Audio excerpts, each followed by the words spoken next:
Hello நண்பர்களே, உறவுகளே, welcome back to our channel. நான் இப்போ கொழும்பு சிட்டி பெட்டாவில் இருக்கிறேன். பெட்டாவுன்னு சொன்னால் எல்லாருக்குமே தெரிஞ்ச விஷயம்தான், யாருக்குமே பெட்டா தெரியாமல் இல்லை. ஸோ அந்த இடத்துல தான் நான் இப்போ இருக்கிறேன். இதுக்கு முன்னாடி நான் பெட்டாவில் இருந்து நிறைய வீடியோக்கள் போட்டிருக்கிறேன். இருந்தாலும் ஒவ்வொரு டைம் ஒவ்வொரு மாதிரி இருக்கும். பெட்டா எப்போவுமே ரொம்ப இன்ட்ரெஸ்டிங்காக தான் இருக்கும். ஸோ வீடியோக்குள்ளே போயிட்டு எல்லாம் தெளிவாக பார்க்கலாம். வீடியோக்குள்ளே போகிறதுக்கு முன்னாடி எங்களுடைய சேனலை சப்ஸ்கிரைப் பண்ணாமல் இருந்தீங்கன்னு சொன்னால் தயவு செய்து மறக்காமல் தமிழ் பேர்லன் என்ற எங்களுடைய சேனலை சப்ஸ்கிரைப் பண்ணி விடுங்க. இந்த நேரத்தில் ரொம்பவும் க்ரௌட் குறைவாக இருக்குது. அடுத்தது கடைகள் எல்லாமே ரொம்பவும் குறைவாக இருக்குது. காரணம் என்னென்னு சொன்னால், ரொம்பவும் வெயில் அடிக்கிறதால, மதிய டைம்ன்றதால கடையெல்லாம் க்ளோஸ் பண்ணி வச்சிருக்கிறாங்க. ஸோ நான் எல்லா இடத்தையும் தெளிவாக ஒவ்வொன்றா காட்ட முடியாது. நான் போகிற இடங்களில் எல்லா இடத்தையும் உங்களுக்கு இந்த வீடியோக்கள் எடுத்து காண்பிக்கிறேன். எப்படி இருக்குதுன்னு பாருங்கள். இப்போ நான் கோல்ஃபீஸ் மாலுக்கு போகிறதுக்காக வேண்டி ரயில்வே ஸ்டேஷன் ஏரியாவை நோக்கி நடந்து கொண்டிருக்கிறேன். இடத்துல நிறைய பஸ்ஸு எல்லாம் இருக்கும். நாங்கள் இதிலிருந்தே பஸ் ஏறி போகலாம். ஸோ இங்கே ஸ்ரீலங்காவில் பஸ்ஸுகள் எல்லாம் ரொம்ப வகையாக இருக்கும். பஸ்களை பார்த்தாலே ஸ்ரீலங்காவே கண்டுபிடிச்சிடலாம். ஏன்னா எல்லா நாட்டையும் விட ஸ்ரீலங்காவில் ரொம்பவும் டிஃப்ரெண்ட்டாக இருக்கும் பஸ்ஸில் லுக்கெல்லாம். ஸோ இப்போ நாங்கள் இந்த கோல்ஃபீஸ் மால் எல்லாருக்கும் தெரியும், அந்த இடத்த நோக்கி தான் போயிட்டுருக்கிறேன். இந்த வெயிலுக்குள்ளால் வெளியில் அதிகமாக தெரிய முடியாது. ஸோ அதனால் கொஞ்சம் நேரம் மாலுக்குள்ளே போனால் டைம் ஸ்பெண்ட் பண்ணலாம். அதுக்குள்ளே இருக்கும்போது ரொம்ப ஏசியாக இருக்கும். ஸோ இந்த ஹாட் வெதரை விட மாலுக்குள்ளே இருக்கிற வெதர் ரொம்ப சூப்பராக இருக்கும். ஸோ அதனால் அங்கே போயிட்டுருக்கிறேன்.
கோல்ஃபீஸ் மால் எல்லாருக்குமே தெரியும், கேள்விப்பட்டிருப்பீங்க, நிறைய பேர் விசிட் பண்ணியிருப்பீங்க.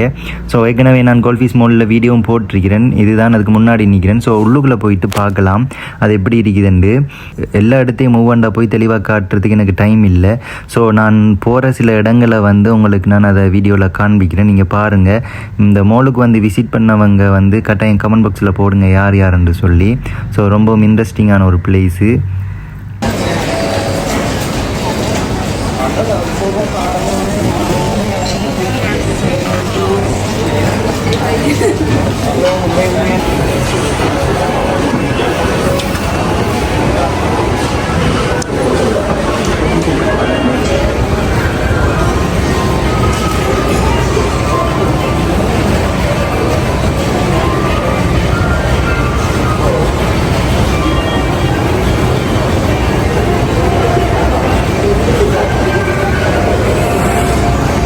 இந்த மாலுக்குள்ளே வந்தீங்கன்னு சொன்னால் வெளியில் போகிறதுக்கே விருப்பம் வராது. ரொம்பவும் இன்ட்ரெஸ்டிங்கான ஒரு இடம், ரொம்பவும் கூல் பிளேஸ். இதுக்குள்ளே வந்தால் டைம் போகிறதே எங்களுக்கு விளங்காது. நாங்கள் இப்போ கொழும்புக்கு இங்கே வந்தோம்னு சொன்னால் எங்களுக்கு எங்களோட வேலைகளை நேரத்தோடு முடிச்சிட்டோம், இல்லாட்டி எங்களோட வேலைகளை முடிக்கிறதுக்காக என்ன டைம் இருக்குது, அது வரைக்கும் நாங்கள் வெயிட் பண்ணணும் அப்படின்னு சொன்னால். ஸோ இந்த மாலுக்குள்ளே வந்தீங்கன்னு சொன்னால் ரொம்பவும் ரிலாக்ஸாக இருக்கலாம். சார்ஜ் போடக்கூடிய மாதிரி இடங்கள் எல்லாம் இருக்குது. ஸோ வாஷ்ரூம் இருக்குது, எல்லாமே இருக்குது. ரொம்பவும் இன்ட்ரெஸ்டிங்காக இருக்கும். ரொம்பவும் அழகாக இலைப்பாரி உங்களோட டைம் இதுக்குள்ளே எடுத்து ஸ்பெண்ட் பண்ணிவிட்டு நீங்கள் அப்புறமா உங்களோட வேலைகளை முடிக்கலாம். ஸோ நான் இங்கே கொழும்புக்கு வந்தேன்னு சொன்னால் நான் அதிகமாக இந்த இடத்துக்கு வருவேன். ஏன்னா எனக்கு ரொம்பவும் பிடிச்ச ரொம்பவும் இன்ட்ரெஸ்டிங்கான ஒரு இடம் தான் இது.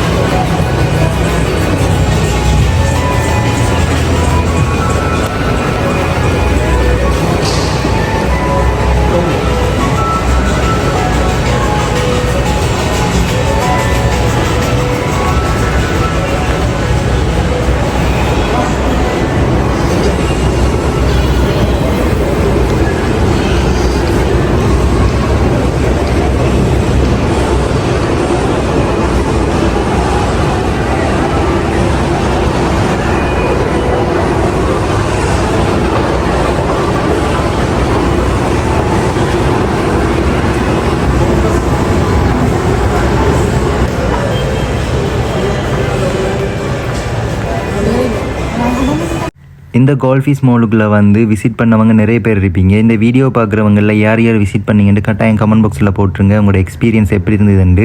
இந்த மாலுக்கு விசிட் பண்ணாதவங்க கொழும்புக்கு போனால் கட்டாயம் ஒரு நாள் இந்த மாலை விசிட் பண்ணி பாருங்கள். ஸோ ஸ்மால் வீடியோ தான் இந்த வீடியோ, நான் இதோட முடிக்கிறேன். இன்னொரு வீடியோவில் நாங்கள் சந்திக்கலாம்.